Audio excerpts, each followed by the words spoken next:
Hello and welcome to ZeroPoint Energy, where there's 0 point in what we talk about and just as much energy. I'm Sean. This is the Blue Russian. No, it's okay. And in this episode, we are paying homage to a recently departed icon of our childhood, PeeWee Herman himself, Paul Ruebens. Yeah, more your childhood than mine, but yeah, I respect the dude. Pee-wee's Playhouse was still on the air when you were born, man. Yes, but I only had HBO for like 3 months, remember? Pee-wee's Playhouse wasn't on HBO. I saw it on HBO. It was, but it was on regular TV for when I was a kid. It came on ABC, in the mornings. I didn't get to watch it on ABC. I watched older cartoons. That's when I watched Sailor Moon, Scooby-Doo, and what was that other one? Dragon Ball Z in Spanish. Yeah.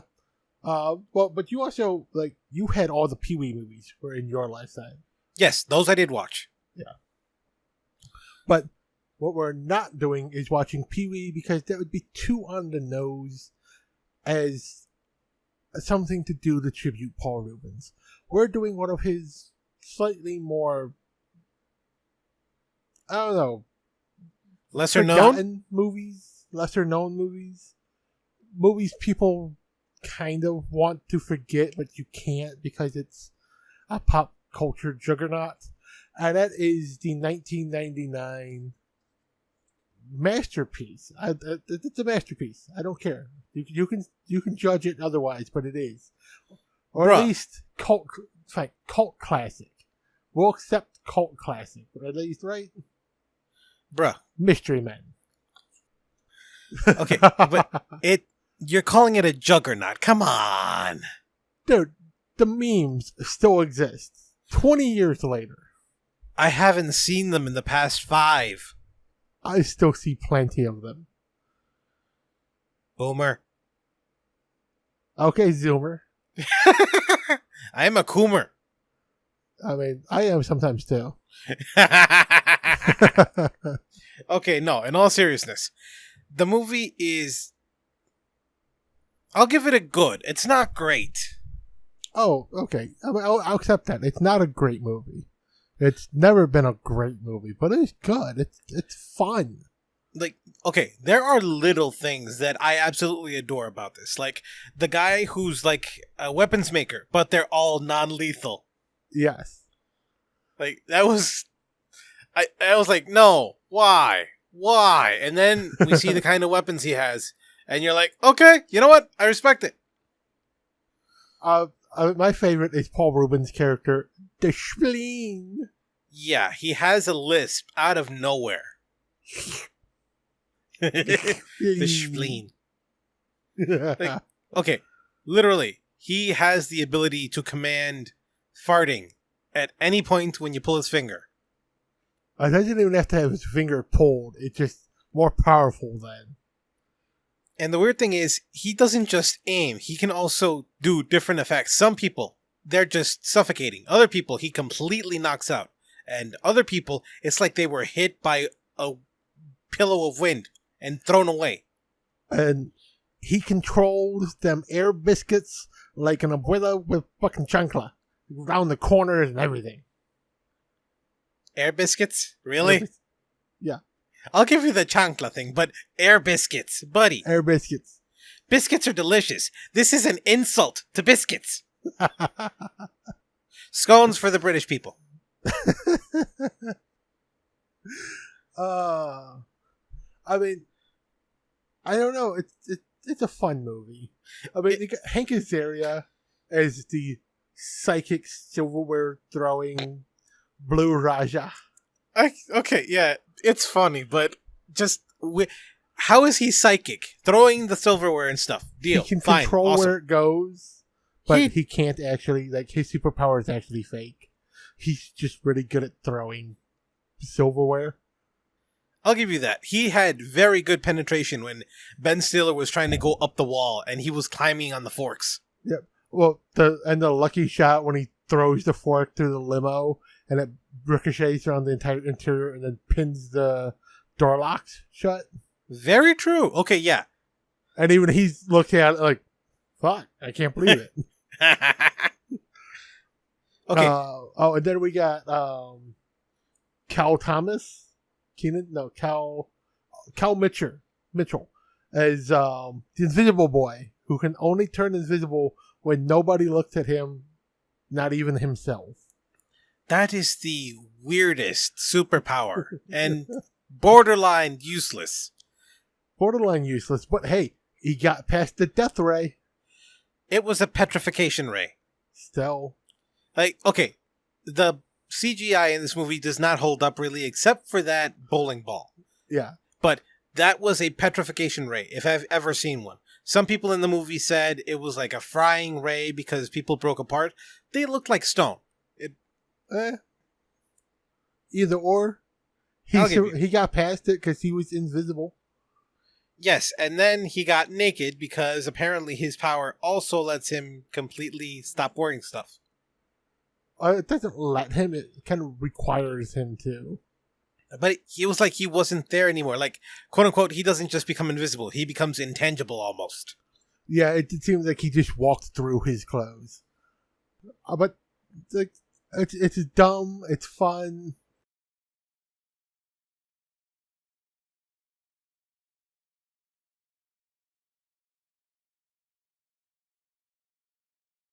It is a semi-useless power, but the whole movie is dumb and fun. And like, as I explained to my girlfriend, because she'd never seen the movie, she asked what it was, and I explained it to her that, okay, it's a superhero movie, but it's dollar store superheroes. Yeah, I agree. Dollar store. I mean, it's the only real way to explain this. Like, what do you call it? As a kid, I remember seeing, it wasn't Superman. It was Ultra Amigo. Yeah. You know, like the off-brand people. And it's not Spider-Man. It's Man-Spider. I mean, okay. I don't dislike the movie, but it's definitely worth seeing just for the little bits of humor in this. And the surprising number of stars who are in this movie. Honestly, although the main villain, Casanova Frankenstein, played by Jeffrey Rush, I swear, him in this role and him playing Barbosa in the Pirates of the Caribbean movies. I think both of these are just Jeffrey Rush being Jeffrey Rush. That's you, man. Okay. Anyways, specifically, okay. It's weird because we are familiar with Ham, with people like William Shatner, but this movie is Ham to the nth degree. Yes, like, but everybody's hamming it up and loving every second of filming. Except for William H. Macy. William H. Macy seems to be playing it straight because his character is straight, but at the same time, it's still like trying to go too goody two shoes. I mean, even Superman gets angry. You know what I mean? Yeah. He's the shoveler. He shovels good. God gave him the ability to shovel, and by God, he will use it. No, but just the way that Jeffrey Rush hams this is still good acting in terms of being basically believable. Because honestly, this is basically Schumacher Batman if it was made in a way that was lovingly fun. You know what I mean? Yeah. I mean, this mixes both Schumacher Batman and Burton Batman into the perfect Batman movie that doesn't have Batman in it. I wouldn't go that far, buddy. No. I don't know. It's got just the right level of camp, though. Yeah, but still, no. Like, I make fun of Schumacher for Batman, I'll admit. But at the same time, the man is a good director. The Schumacher Batman movies are not bad. The biggest problem with them is Bat Nips. No. Oh, and the Bat card. Not just the Bat. Okay. Schumacher tried to go from basically the dark, Burton movies, and then suddenly they got Schumacher and he brings like 60s camp. You know what I mean? Well, the biggest problem was that the Spielberg 80s Burton movies were the 80s comics. And Schumacher got it in the 90s. And it reflected the 90s comics. The and 90s that's comics the problem. It reflected the current source material. Dude, the 90s comics were still pretty dark. Some of them, but there were some that were campy as shit. And so that's like... Because the 90s was when DC decided, you know what, we're going to have a different writer for like every other week. Yeah, I'll admit, that was weird. Like, they went through a lot of Batman iterations in one decade. Okay, back to the movie. Back to the movie. I mean, it's weird. There's not a ton to say about this movie. It's fun. And like I said, if you haven't seen it, you really should. And Paul Ruebens is... Like, he doesn't get as much screen time as he should have. I think his character is literally the best of them in here, because he's one of the few who has an actual power. Not just a power. He has, like, not... My dog hates my girlfriend, and he barks at him constantly. And I don't know why. It's not even my dog, it's her dog. Her dog hates her. This is weird. That might go in. Maybe. Hi, babe, loves you. Okay. God damn it! I For forgot those what who I was don't gonna know, say. we record this in my living room. Oh, right. Paul Ruebens. Okay. The man is very much a comic actor, but at the same time, he has a weird comic timing that just makes you love him. Because this isn't the only quote unquote smaller but good role he's done. He did what was the name of that vampire in Buffy? Oh, he was Hold on. Was it Spike? I think no, it wasn't Spike. Hold on. No. We're looking it up. People. Weirdly, we recorded an episode on Buffy that we never posted yet. I thought that was the one with the messed up audio. Oh, yeah, we might have lost the audio on that. Our computer crapped out. And okay, his name was Emmeline. Oh, Emmeline from Buffy the Vampire Slayer. Yeah, and that's another movie where he hammed it up so well. Especially the death scene where it's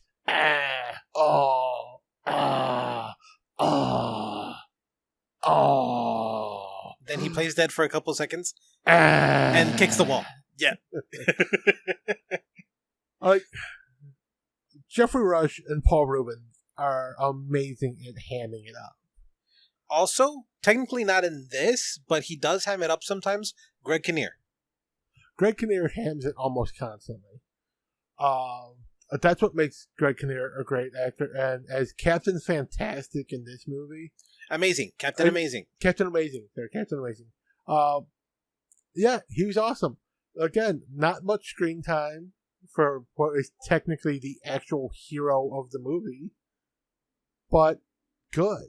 And yeah, it's just super hammy, super, like, some of it feels like it's just phoned in, but it's like phoned in while hamming. It's almost like he phoned it in on a ham bone. Bruh, no. That is one of your worst jokes yet. No. I haven't made any Catholic jokes yet. Okay, why did you have to add yet? Because have we ever done an episode where I've not made a Catholic joke? I actually don't know. People, tell us in the comments. I really do not remember.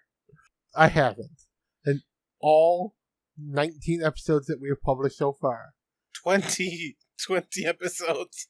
19. This is the 20th that we're going to be posting. Fine. In all 19 episodes that have gone live so far, I have made a minimum of one Catholic joke. Okay, let's try one episode. Sans Catholic jokes. I mean, I'll try. Okay, now, another person that is actually really good in his role, Wes Studi. I'm probably saying that wrong. No, that's right. Wes Studi, He's playing the Sphinx, the mythical, mysterious trainer of superheroes, whose special power is the ability to cut guns in half with his mind. That's it. That's his power. He cuts guns in half with his mind. Which is weird. I don't know if it's supposed to be like telekinesis or literally he just slices it through with his mind. Like he kind of takes them apart. Or from what they showed, it's just like he just hits the quick release button on the slides. It was weird. Literally all of the guns came apart almost instantly. Yeah. Probably just a quick release button prop wise, but still impressive. Because the guns... it's amazing. Let's have one of the greatest Native American actors ever play an Egyptian man named the Sphinx. Okay, this might not make it in. But have him talk like Yoda. Wait, what? But have him speak like Yoda. Okay, this might not make it into the podcast, but I kind of was expecting the whole, stereotypical, what you must do now is, I can't do it right, but you know what I mean. Yeah, you were expecting Dances with Wolves, West Studi, not Mystery Men, West Studi. I mean, there's no other way to describe it. It's that stereotypical voice that was for Native Americans back in the day, like accent-wise, and yeah.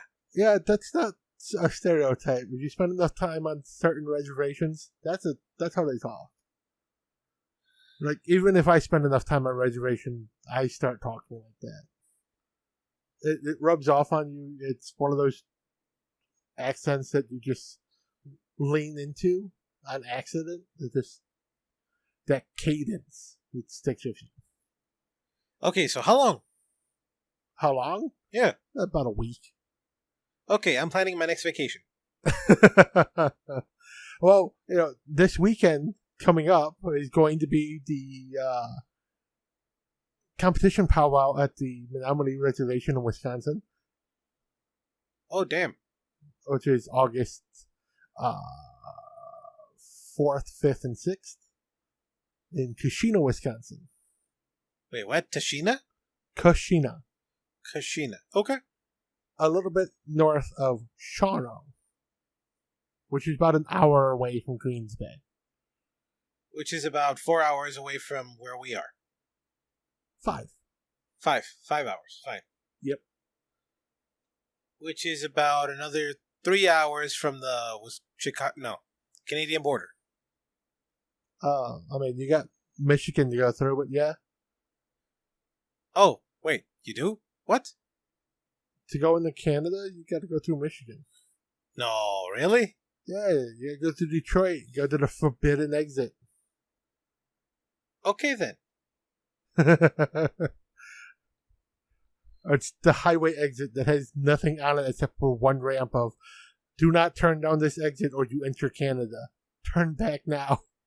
Oh, Canada, our home and native land. It's a fun thing. If you've ever accidentally taken that exit, all you have to do is stop right before you get to the border crossing and have one of the customs agents call the police for you. And an officer will come and escort you and the other line of dumbasses around the checkpoint and back out into the city. But they won't do it for one car. There has to be like 5 or 6 or they won't do it. So you sometimes get stuck sitting there for like an hour or two. I take it you've done this. Once or twice. It is a legitimately easy exit to accidentally go down. It is literally one of those, I'm in the wrong lane and I need to get over. Oh fuck, I can't get over. Welcome to Canada. So just visit Canada for a little bit, then come out. Yeah. You need a passport to go to Canada now? I kind of miss when you didn't. You should get a passport, my friend. But I don't want one. You should still get one. It'll be useful eventually. Why? What do you mean, why? I don't even have the stupid new super ID for Illinois so that I can actually travel outside of my own state. Bruh, they still haven't actually given it out to people.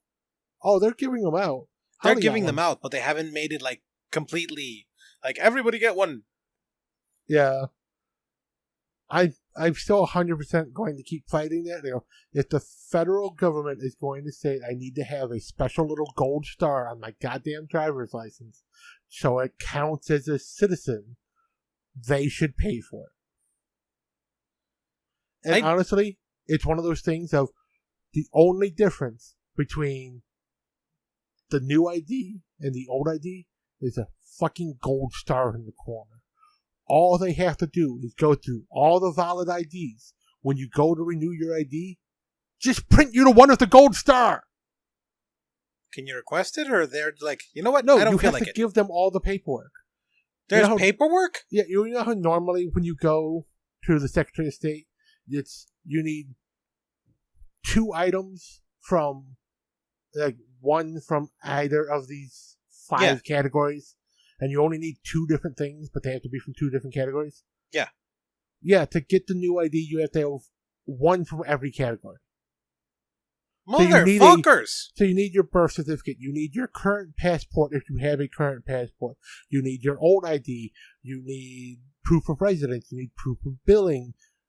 All of the shit that you normally have, because optional stuff, you now need mandatory. Just for them to take 30 minutes to go, oh, yeah, you're legal.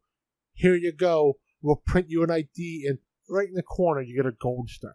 Okay, wait. What's proof of residence and what's proof of billing? Proof of billing is that you get an official bill sent to you. Usually utilities, rent, stuff like that. And proof of residence is any proof that actually has your address on it and signature. Wouldn't the regular ID do? Okay, fine. Whatever. You know the what? regular ID counts. Fine. But it's the stupidest thing. It's like, why don't you just renew my ID for me? Why don't you just mail the new IDs out? Like, why? Why? Why did the U.S. government decide that we had to change our IDs? Just, if you have a passport, you're a citizen. Most of the time. Yeah. And you count as a citizen, but you don't count as an American. Like, you're not allowed to leave your own state if you don't get their special ID. The thing is, all the other states, they paid for it. Fuck Illinois! There was like 5 states that the federal government was like, yeah, no, you're on your own. Illinois was one of them. To be fair, we fought through 3 governors. So we've been fighting this since 2002, since it's been a thing.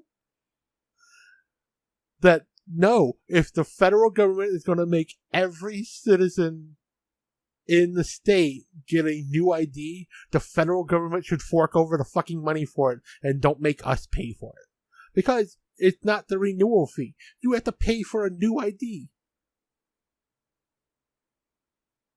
And so it's not the $10 renewer charge. It's the $30 new ID charge. Okay. Yeah, it's some bullshit there, ain't it? Fuck bureaucracy. Back to the movie. Okay, have you seen any comedy by Janine Garofalo?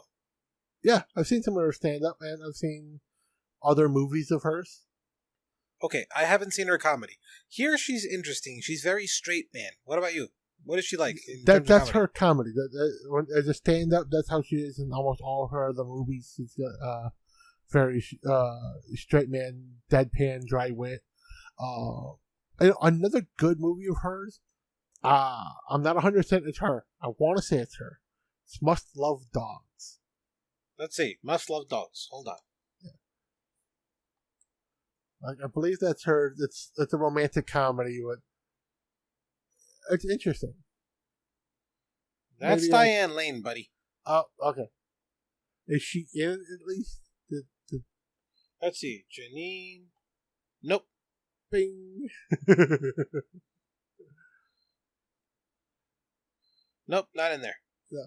Okay. There's a movie of hers where it's a romantic comedy, and a similar premise to Must Love Dogs. Either way, Let's try it. It's just pull up her IMDb. I could probably name the movie once I see it, but I can't think of the name of the movie. Okay, here's what we got. We are literally looking at her IMDb. I forgot she's in BoJack Horseman. I haven't seen BoJack Horseman. I've only seen 1 or 2 episodes. It's not my type of show, so I don't watch it.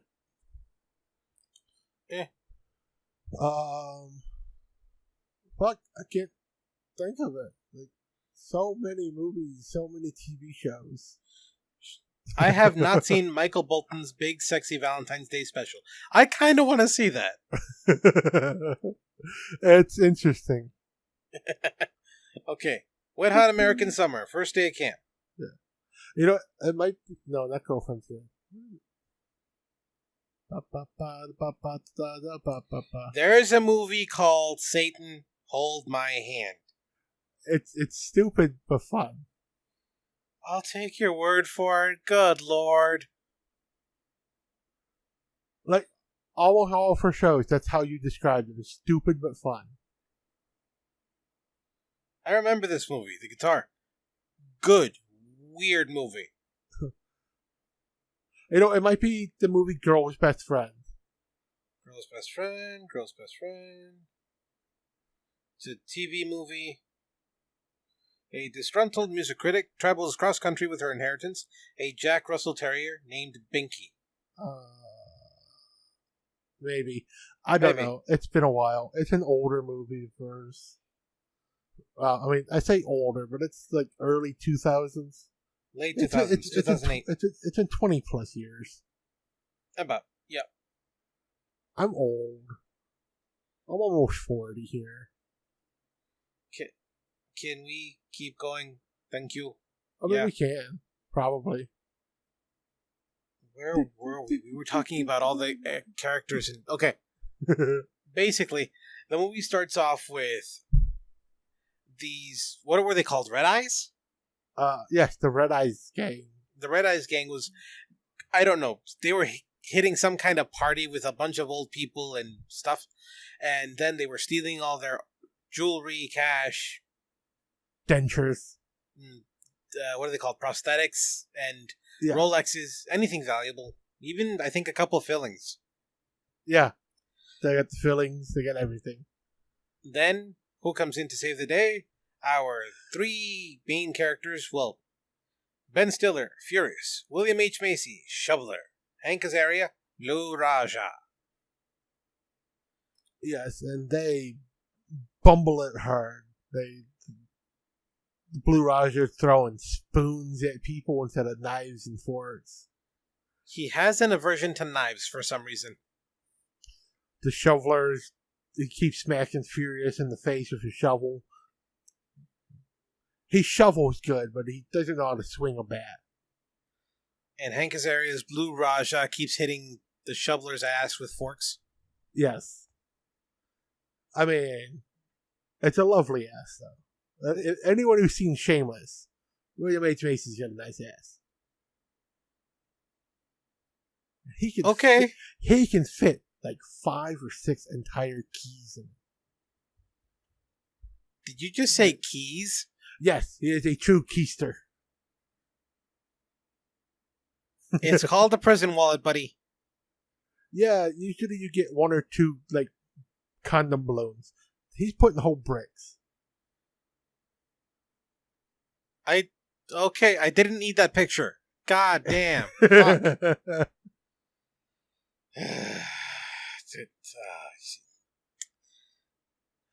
There's an entire episode where like they use him to smuggle drugs, and they're like, yeah, he did so good. He smuggled 20 balloons in, and then he's like, okay, so they show him in a later scene at home, and like, so we don't have to worry about rent this month. Or why? Well, you know how the cops said I smuggled 20 balloons in? Yeah. It was 30. And he pulls another 10 out. So he smuggled in 30 total.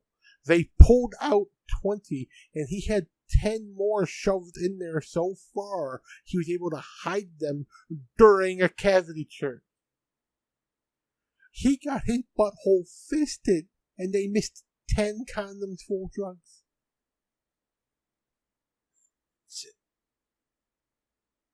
What was the name of that dude? Okay, I don't watch South Park like that, but Mr. Gimp would be proud, or whatever his name was. Yes. I forgot his name. People, No, write down his name. That's it. There's Mr. Gimp. Mr. Gimp. Hold on, Mr. Or maybe it was Mr. Gimp. I can't remember.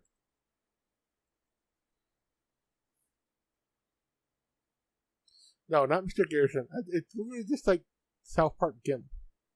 Alright, let's try South Park Gimp. We're talking about a bunch of shit this time. We are, but we never stay on topic. Just... Yeah, I don't... We're done. I'm just done. Okay, back to the movie. Basically, we got Greg Kinnear who comes in, Captain Amazing, to break up the fight, and it looks like after the fight they're having a little trouble with his publicity because his agent told him about the Red Eyes doing this. And basically all the big supervillains are in prison, and he's only got small-time crime to deal with now.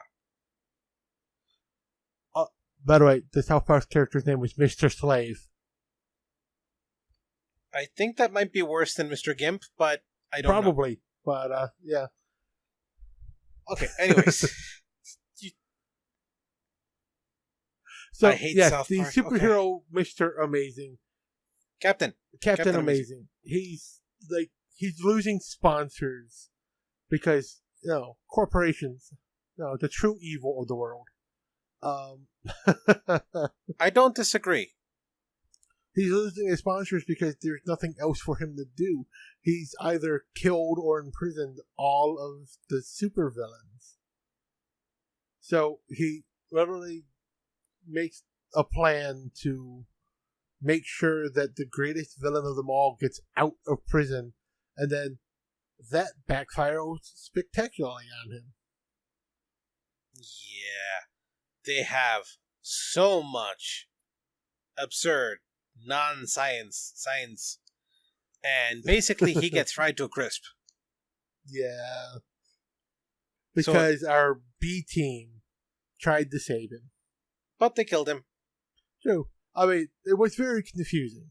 I mean, you hit toggle 1, you hit toggle 2, you hit toggle 2, then you hit toggle 2 once, or you hit toggle 2 twice. You just hit it again. But are you supposed to hit it the second time? No, don't hit it 2 times. Just hit it again. But I've already hit it once. Just hit it again.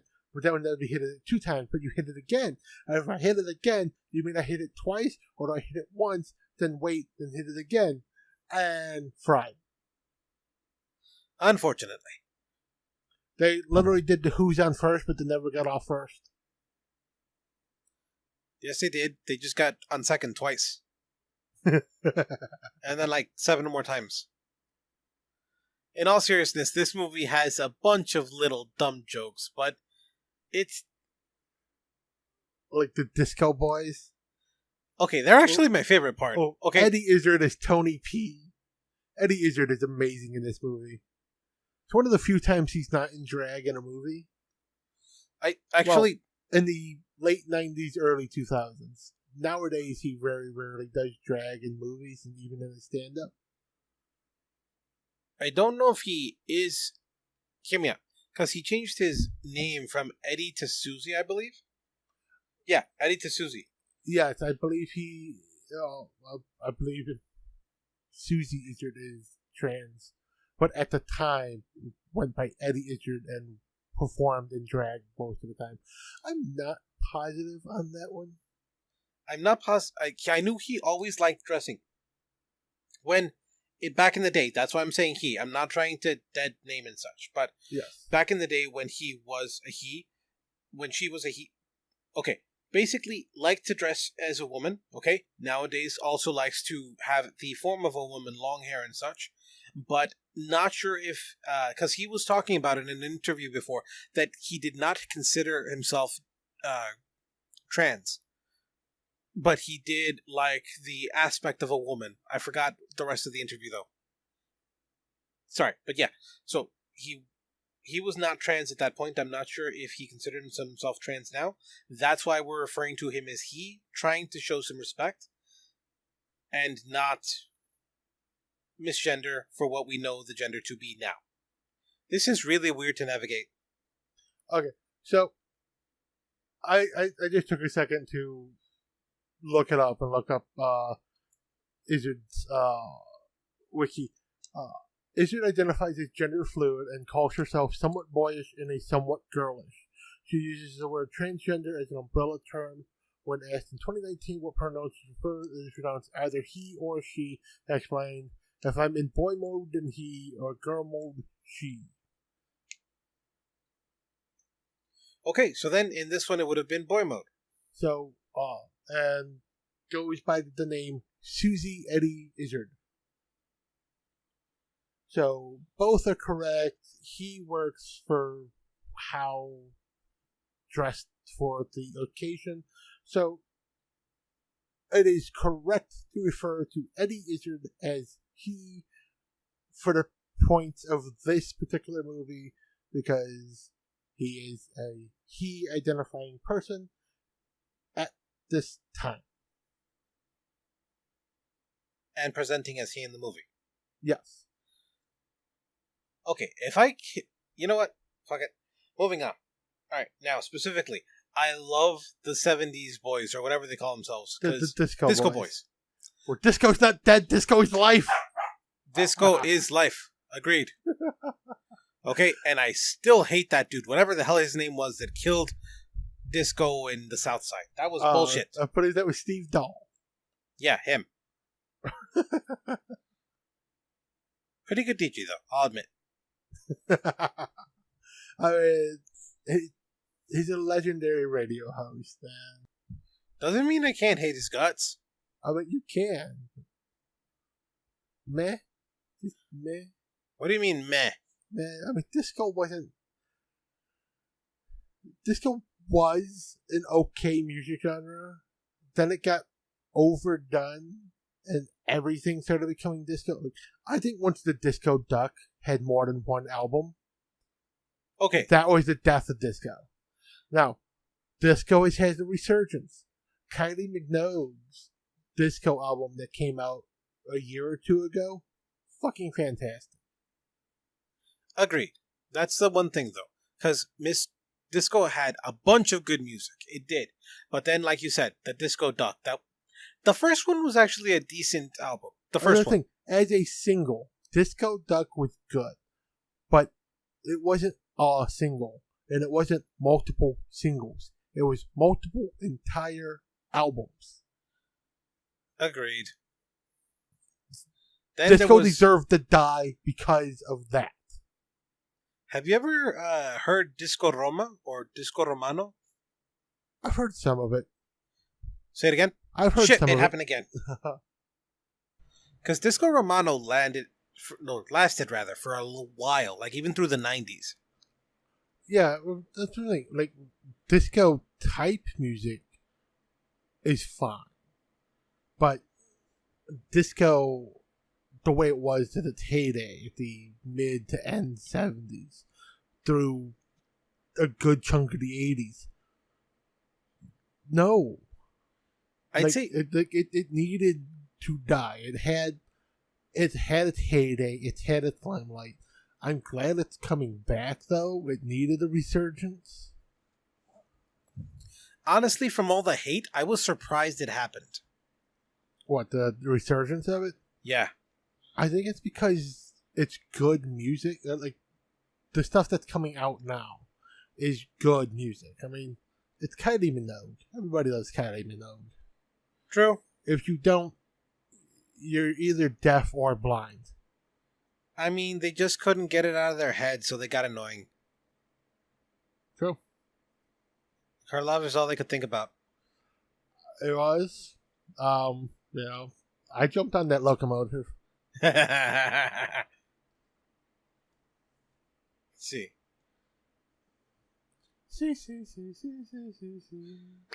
Oops. God damn it. Okay.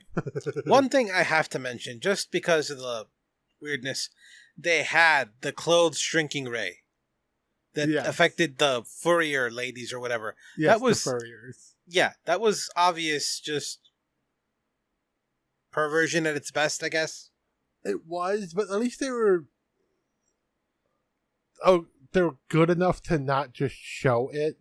Like, as soon as they hit the ground because their clothes are shrinking and they were hard for them to move and breathe, they fall into fog. You don't see them much. And the one or two you do see, you get some side glimpse of like a butt cheek, but you don't get how much their clothes shrink. You didn't see titties popping out or anything like that. Agreed. And it immediately goes to the joke of Ben Stiller. I think my pants are tightening too. Now, one thing though, it's supposed to be non-lethal. Does it have a built-in quote-unquote stop mechanism? Or, because if it tightens too much, you will die. Oh, most fabric will rip before it gets that small. True, but leather, dude. Oh, true. But, that happens.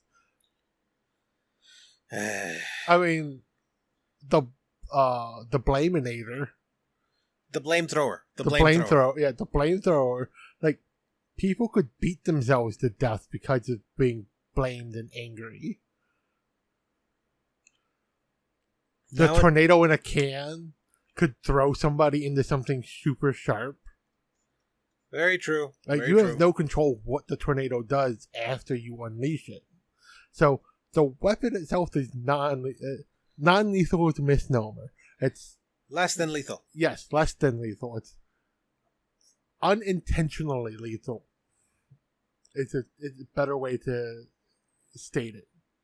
Nowadays, the ones that are most effective are those sound cannon things. Yes, but even those can rupture eardrums. Híjole, Jesus. I mean, if you have them cranked up too high, or if they're wearing hearing aids to begin with. Remind me to start wearing more headphones. Jesus Christ. They will get through the noise cancelers. No! Unless you have the ones that do white noise generation at the same time. So the noise cancelers, but are also constantly flooding your head with white noise. I'm going to need to buy those. Maybe there's some Sennheiser ones or something. Probably. I know that the last time I looked at them, they're several $100s. Yeah. They're the pricey ones.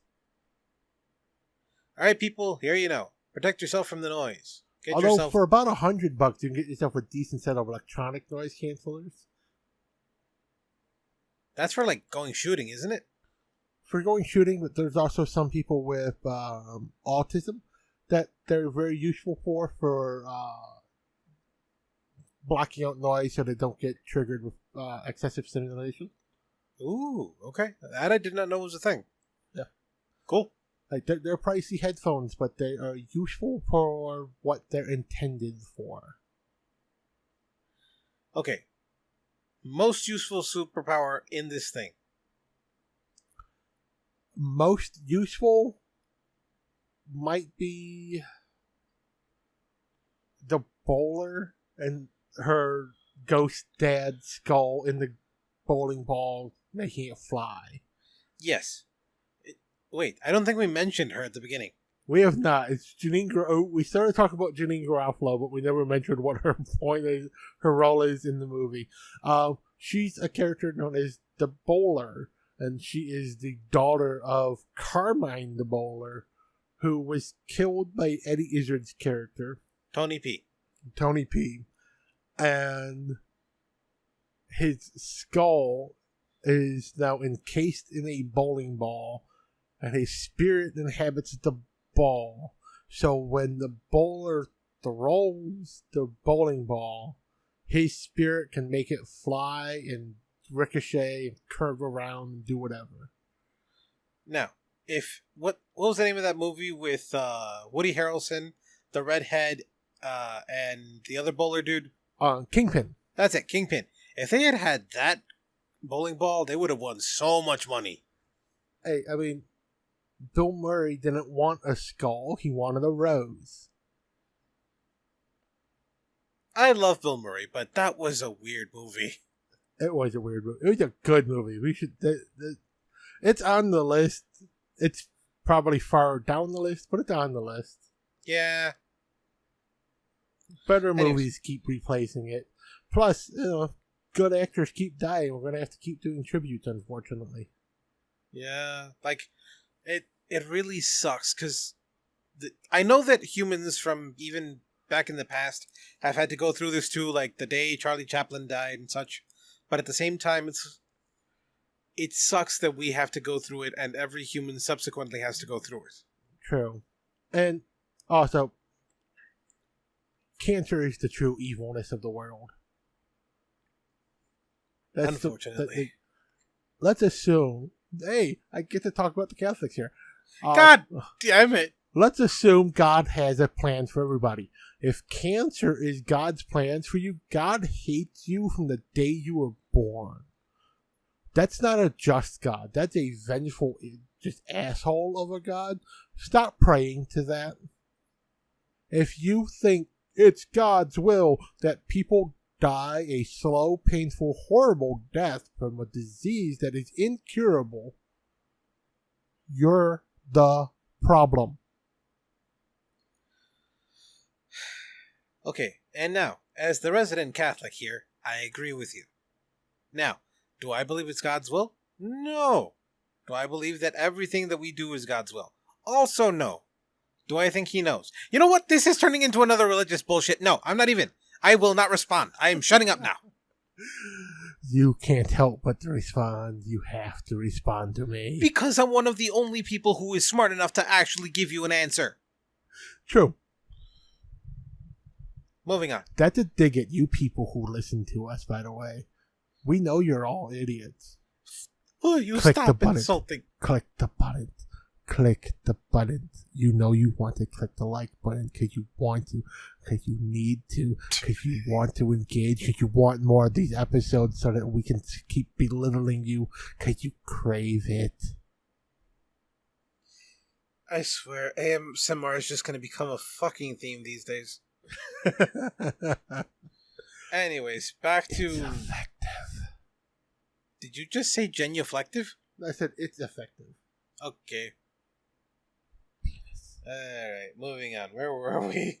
Oh, Janine Garofalo. Basically, she meets up with Tony B. Says, "You killed my father. Prepare to die." If other people in the show listened this far and got that joke, I salute you. Also, that movie's on the list. It is. It's far down the list. I think as much as I love that movie, I really don't want to sit through it. Why? Because I love it too much. It's Mandy fucking Patinkin. He is the only man I will respect for playing a Spaniard. Oh, what? No. What? There's one more. Who else? Fucking James Bond. What but I can't think of his name. God damn it, the Scotsman. He didn't. Sean Connery. Yes. You know what? Fine, I'll give it to you. Sean Connery can also play a Spaniard. God damn! You know what? That's on the list. That's definitely on the goddamn list. Even the bad one. Like, even the bad ones? Yes. Oh my god! You know there's 14 of those fucking movies, right? There's 7. What do you mean 14? Oh no, you gotta count the TV ones too. There's 3 of them just for the Alexander Paul series. For the Highlander the series. There's 2 TV movies for Highlander the Raven. God damn it, I thought I owned all of them. Yeah, well, because they never released them separately, so you gotta buy the box sets of the shows to get the TV movies. Because they're like 3-part episodes. But they showed them in one night, just for like season premieres and shit. But you can also watch them stand alone because they're like little movies set within the show. Whatever happened to There Can Only Be One? That family kept breeding like fucking rabbits. True. Because remember, they're all McLeods. Not So- all of No, all of them. Even in the Raven, she's a McLeod. Oh, okay. So, like, there can only be one, except for in this one family where there's 5. Born centuries apart from each other. It makes sense, though, in terms of, like, mutation and shit, carrying down genes. Yeah, but none of the other families or clans that are in the show or in the canon have multiple immortals in their family line. But Clan McLeod has 4. They reproduce like Mexicans. They do, but Ladies, they I only am reproduce the Mexican. immortals. Hold on. People, I am Mexican, okay? I know from personal experience. So shut the fuck up about political correctness.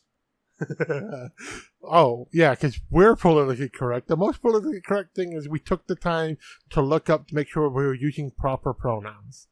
Okay, like, that hits close to home. We have That a friend. does. We have multiple friends who that's an important topic. But, yeah, that's about where political correctness stops with us. True. Because, Mexican jokes, we've done that a lot. You've done that a lot. I do it every once in a while. True. You do Okay, a bunch so- of religious jokes. I mean, it's mostly at the expense of the Catholics. To my chagrin. If they But stop moving doing evil things, I'll stop treating them like bastards.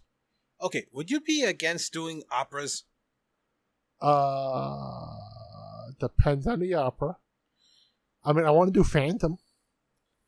I mean, like proper opera. I'm not just like Phantom. I'm talking about not a musical. I'm talking. Well, okay, yes, operas are musicals, but I mean like Aida, Don Giovanni. Maybe. I'm not opposed to it. I'm just not for it either. So it's like, we'll see. Okay, there's one I actually. Okay, you know what? We'll talk about this later. Moving on. Well, Specific. might as well talk about it now. Come on. I like when we're off topic. Fine. Specifically, I was thinking Tannhauser. Tannhauser is a good one. Specifically because that is part of the music and I can relate it to Looney Tunes. And I want to say, like, back in the day, people, they just wanted to get music they didn't have to pay for, so they used old music. But at the same time, doing that, they exposed children to culture. True.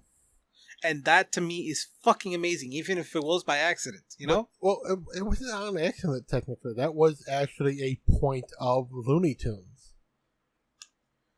Like, okay, I've seen different interviews where people were like, no, it was just because we didn't have to pay for it. And then other people are saying, yeah, it was because it was culture and we could give it to the masses. And Yeah, or like Tex Avery did it on purpose. He wanted it in his shows. But, yeah, in general, it was accidental and copyright-free music. So, like, some of them did it intentionally. Some of them didn't. So, yeah. still. Sorry, moving on, though. Specifically, this movie also plays up a few different tropes. Like, the superhero isn't the greatest good guy. The basically small fries are the better people because they aren't corrupted by money. You have the supervillain who's they didn't play it up as much, but basically was the Joker in terms of seducing his psychiatrist, and then she comes with him to his mansion, and yeah. Yeah. They didn't have a whole Joker Harley thing going on, but they had a little tidbit of it. Well, because Joker Harley was a horribly dysfunctional relationship. I don't disagree, but I'm just talking about the trope. True. I mean, kind of the whole thing is like, it's Batman's rogue gallery, but if their henchmen were competent, like, all the supervillains here are just like, that's the head henchman for one of the Batman villains. Like, Casanova Frankenstein is a very Joker-esque villain. But he's not the Joker. But No, I he's could not. see him being, like, the number one henchman within the Joker gang. But that's the thing. It's like they mix the like darkness of 80s, like we said earlier. They mix it the darkness of like 89 Batman plus the camp of Batman 69. Yeah. Or no, 66. Sorry, 66. Yeah. No, I get it. That's what makes it so fun, though. It's just as okay, personally, the older I get, the more I appreciate little things like that. Because rewatching this, I'll admit I didn't like it as much as when I was a kid, but I can appreciate little nuances more, you know? Yeah. And it's kind of like that thing I told you about, like the in-joke things you can get, like when watching what the hell's the name of that show? Things like Rick and Morty or something like that. If you if you are smart, you understand the jokes a little differently. They work even if you're not smart, but it gives you a little different appreciation. You know what I mean? Yeah. Kind of like watching something in Spanish does for me. Yeah. But you always will have those people, like, the people I fucking hate. Those Rick and Morty fans who are like, oh, if you don't think it's funny, it's because you're not smart enough to get the jokes. No. It's just, sometimes I don't think a belching alcoholic is funny. No, I agree. Like, yes, I've seen episodes and I've laughed my ass off for the entire episode. In general, if I sit down to watch an episode of Rick and Morty, 9 times out of 10, I'm bored shitless. And I am a very intelligent person. It is not that I don't get the jokes. They're not fucking funny. Not all the time. Some of them are great in context. They're like, even sometimes like clips.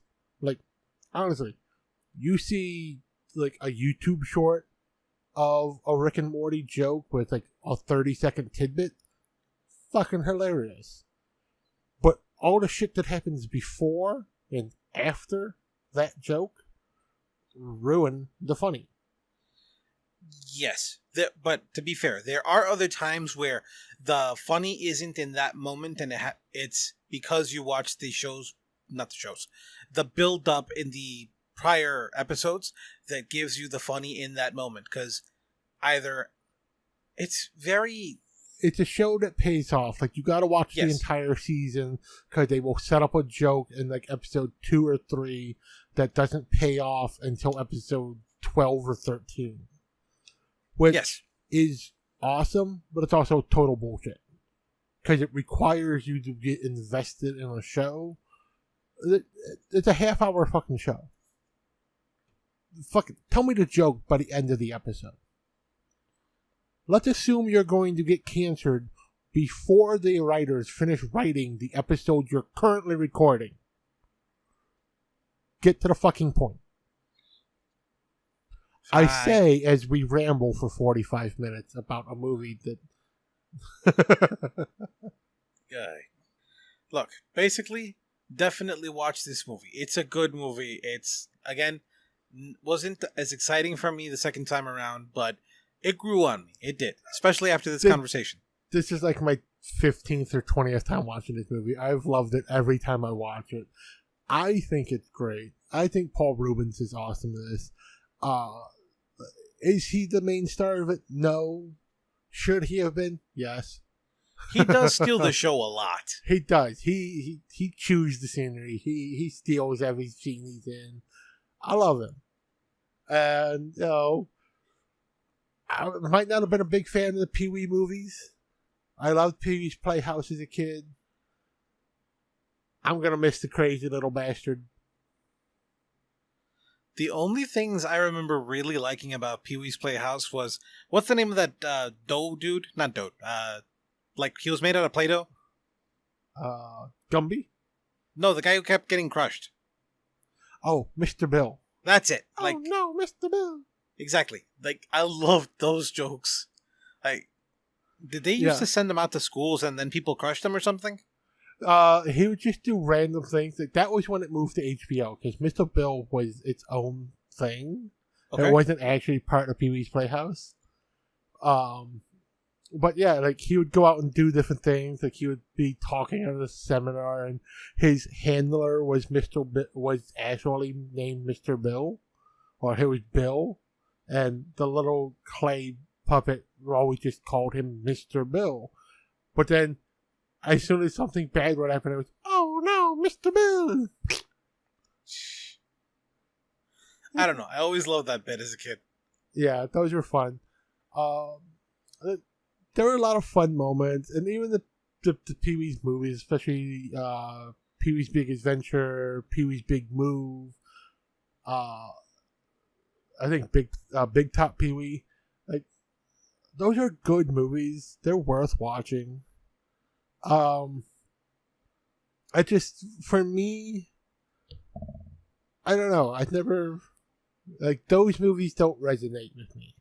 I like Paul Ruebens in other roles that he's in.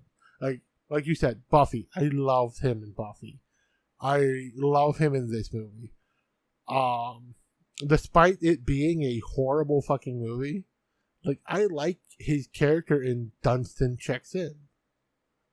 I love him as the coke addict waiter in, I can't remember which Cheech and Chong movie it was. What is the Cheech and Chong movie that he's in where he's just a coke addict waiter, a maitre d' in a restaurant? Let's see. I'll check Cheech and Chong's next movie. That came out in 1980. Wow. Yep.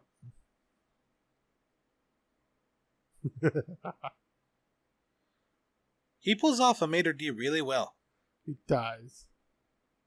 All right. I think with that, we're going to be ending this episode. Just basically saying our farewell to Pee-wee Herman, to Paul Ruebens, a chaotic and kind of a mixed individual, but you got to take the artist with the person, right? Right. We say the same thing about Michael Jackson. Nah, well, with Michael Jackson, you have to separate the art from the man. The man was deeply flawed. I don't but disagree. His art is impeccable. Did you say his heart is impractical? No, I said his art is impeccable. Yes, even the early stuff. I'll grant it. Yes, even with the Jackson 5, ABC's 1, 2, 3, awesome song. Oh, I meant his solo stuff. I mean, it wasn't bad. You mean from back when he was still black? Yes. Yeah, some of that was still pretty good. All right. Have a good night, everybody. Bye-bye.